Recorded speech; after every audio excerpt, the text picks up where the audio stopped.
Heather Himmel-Wright, and welcome to Heather's Healthcare Show.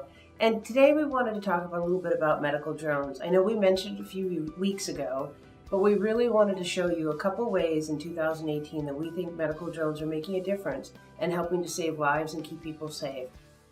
2017 marked the very first time that the New York City Fire Department utilized the power of drones to save lives. The department says that the drone gave the ground commander a better view of the roof, allowing him to see hot spots and check on firefighters.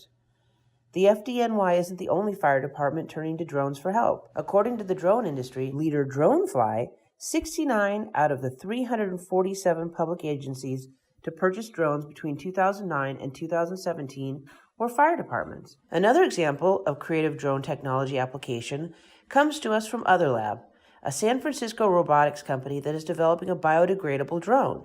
Other Lab's glider drones developed to be useful in delivering emergency medical supplies in an economical, environmentally friendly way, without the need to retrieve and reuse the drone once supplies have been delivered. They hope that their disposable drone model could assist in humanitarian and disaster relief groups in helping resources and supplies to those in desperate need. Amazingly, each of these cardboard glider drones is equipped with a GPS, so it arrives wherever you program it to arrive.